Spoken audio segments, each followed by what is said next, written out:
ఓం సాయిరామ్. శ్రీ సాయి సత్యవ్రతము చతుర్థ అధ్యాయము. సర్వజీవ స్వరూపుడు. కరుణాపూరితమైన కథలను విన్న శిష్యులు పరమానంద భరితులై సోమదేవ స్వామినిట్లు ప్రార్థించిరి.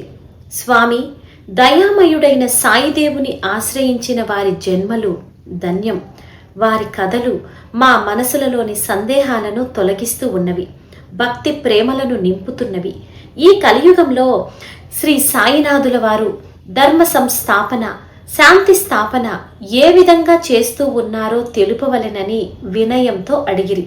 అప్పుడు సోమదేవ స్వామి వారితో, నాయనలారా, అధర్మం పెరిగిపోయినప్పుడు భగవానుడు ఉద్భవించి ధర్మ మార్గం వైపు ప్రజలను నడుపును. అధర్మానికి మూలం అహంకారం, సంపద, బలం, కులం, మతం, అందం, అజ్ఞానం, పాండిత్యం అనునవి అహంకారానికి మూలం. అహంకారంతో తోటివారిని అగౌరవపరచడమే అధర్మానికి మూలం. దీని వలన అన్ని అనర్థాలు కలుగుతున్నవి.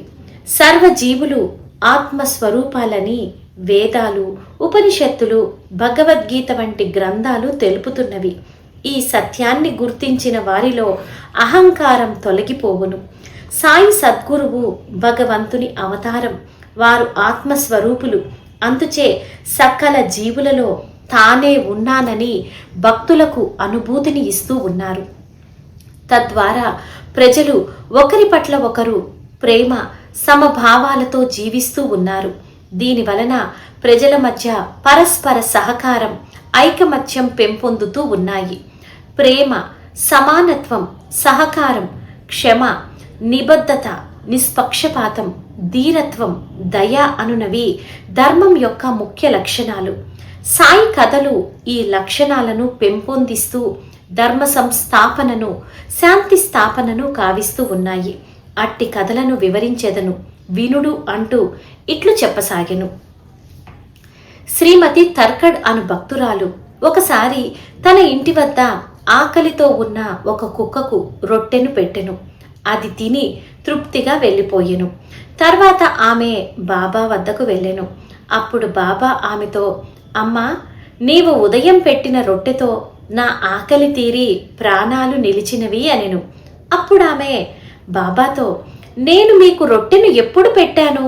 నేను ఇప్పుడే కదా వచ్చినది అనెను. దానికి బాబా నవ్వుతూ, అమ్మా, ఉదయం నీవు రొట్టెను పెడితే తినిన కుక్కను నేనే. నేను సకల జీవులలోనూ వ్యాపించి ఉన్నాను. ఆకలితో ఉన్న ఏ జీవికి అన్నం పెట్టినా నాకు సమర్పించినట్టే అని తెలుసుకొనుము అనెను. అప్పుడు అందరూ సకల జీవులలోనూ బాబా ఉన్నాడని గ్రహించిరి. మరొకసారి బివి దేవ్ అను భక్తుడు తమ ఇంటిలో పూజ ఏర్పాటు చేసి విందును కూడా ఏర్పాటు చేసెను. బాబావారు కూడా ఆ విందుకు రావాలని అతను కోరుకొనెను. అందుచే అతను బాబాను విందుకు రమ్మని ప్రేమతో ఆహ్వానించెను. సాయిబాబా వారు కూడా తాను తప్పక విందుకు వచ్చేదనని పలికెను.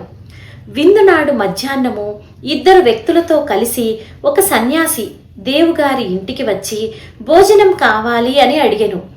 దేవు వారికి తృప్తిగా భోజనం పెట్టి పంపెను. కానీ అతను ఎంత ఎదురు చూసినా బాబాగారు మాత్రం రాలేదు. దీనితో అతను బాధపడెను. మరునాడు బాబాను ఇదే విషయం అడిగెను. బాబా నవ్వుతూ, నిన్న మధ్యాహ్నం సాధువు రూపంలో ఇద్దరితో కలిసి నేను మీ ఇంటికొచ్చాను. భోజనం కూడా చేశాను. నన్ను గుర్తించలేదా?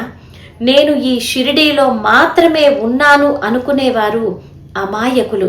నేను అంతటా ఉన్నాను, అందరి హృదయాలలో ఉన్నాను.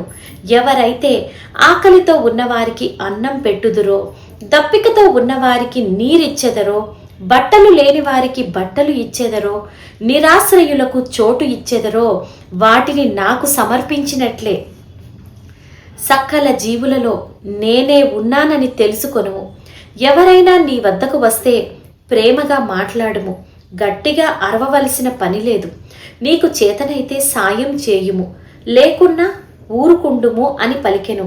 ఇలా తన ప్రేమతో బాబాగారు మానవులలో సోదర భావాన్ని, ఐక్యతను పెంపొందిస్తూ ఉన్నారు అని సోమదేవస్వామి తెలిపెను. శ్రీ సాయి సత్యవ్రతం సర్వజీవ స్వరూపుడు అను చతుర్థ అధ్యాయం సంపూర్ణం. శ్రీ సచ్చిదానంద సద్గురు సాయినాథ్ మహారాజ్ కీ జై.